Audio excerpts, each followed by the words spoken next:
ತೊಗರಿಯ ನಾಡಿನಲ್ಲಿ ತೊಗರಿ ಬೆಳೆಗಾರರನ್ನು KMF ಮಾದರಿಯಲ್ಲಿ ಸಂರಕ್ಷಣೆ ಮಾಡಬೇಕು, ರೈತರ ಸಾಲ ಮನ್ನಾ ಮಾಡಬೇಕು ಅಂತೇಳಿ ಕೇಂದ್ರ ಸರ್ಕಾರಕ್ಕೆ ಒತ್ತಾಯನ ಮಾಡ್ತಾಯಿದ್ದೀವಿ. ಡಾಕ್ಟರ್ MS ಸ್ವಾಮಿನಾಥನ್ ವರದಿಯ ಪ್ರಕಾರ C2+50% ಸೇರಿಸಿ ಬೆಂಬಲ ಬೆಲೆ MSP ಕಾನೂನನ್ನು ಜಾರಿ ಮಾಡಬೇಕು, ತೊಗರಿ ಬೆಳೆಗಾರರನ್ನು ರಕ್ಷಣೆ ಮಾಡಬೇಕು, ಅತಿವೃಷ್ಟಿಯಿಂದ ಹಾನಿಯಾಗಿರ್ತಕ್ಕಂಥ ರೈತರಿಗೆ ಸಮಾನಾಗಿ ಎಲ್ಲರಿಗೆ ಪರಿಹಾರನ ಕೊಡಬೇಕು, ಬೆಳೆ ವಿಮೆ ಹಣ ಎಲ್ಲ ರೈತರಿಗೆ ಬೆಳೆ ವಿಮೆ ಹಣನ ಬಿಡುಗಡೆ ಮಾಡಬೇಕು, ರೈತರ ಸಾಲದ ಬಾಧೆ ತಾಳದೆ ರೈತರ ಆತ್ಮಹತ್ಯೆಯನ್ನು ತಡೆಗಟ್ಟಬೇಕು ಅಂತೇಳಿ ಈ ಬೇಡಿಕೆಗಳ ಬೇಸಿಸ್ ಮೇಲೆ ನಾಳೆ ಜನವರಿ 22ರಂದು 23ನೇ ತಾರೀಕಿಗೆ ರಾಜ್ಯ ಸರ್ಕಾರ ವಿಶೇಷ ಅಧಿವೇಶನ ನಡೆಸ್ತಾ ಇದೆ.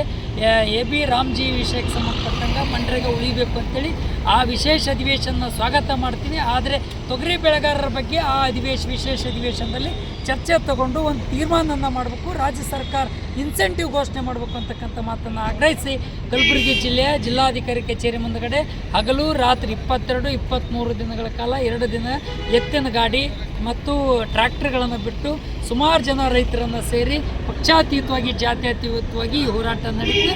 ಈ ಹೋರಾಟ ಯಶಸ್ವಿ ಆಗಬೇಕು, ಸರ್ಕಾರ ಇದ್ರ ಬಗ್ಗೆ ಚರ್ಚೆ ಮಾಡಬೇಕು, ಬಾಯ್ಬಿಟ್ಟು ಮಾತಾಡಬೇಕು ಅಂತಕ್ಕಂಥ ಮಾತನ್ನು ಒತ್ತಾಯ ಮಾಡ್ತಾಯಿದ್ವಿ. ಈ ತೊಗರಿಯ ನಾಡಿನಲ್ಲಿ ತೊಗರಿ ಬೇಳೆ, ಹುಳುಬೇಳೆ, ಕರಿಬೇಳೆ ಉಣ್ತಕ್ಕಂಥವ್ರೆಲ್ಲರೂ ಕೂಡ ಈ ಚುನಾಯಿತ ಪ್ರತಿನಿಧಿಗಳನ್ನು ತೊಗರಿ ಬೆಳೆಗಾರರ ರಕ್ಷಣೆ ಮಾಡೋದಕ್ಕೆ ಮುತುವರ್ಜಿ ವಹಿಸ್ಬೇಕಂತಕ್ಕಂಥ ಮಾತನ್ನು ಆಗ್ರಹನ ಮಾಡ್ತಾಯಿದ್ವಿ. ಶರಣಬಸಪ್ಪ ವಂಶೆಟ್ಟಿ, ಕರ್ನಾಟಕ ಪ್ರಾಂತ ರೈತ ಸಂಘ ಜಿಲ್ಲಾಧ್ಯಕ್ಷ.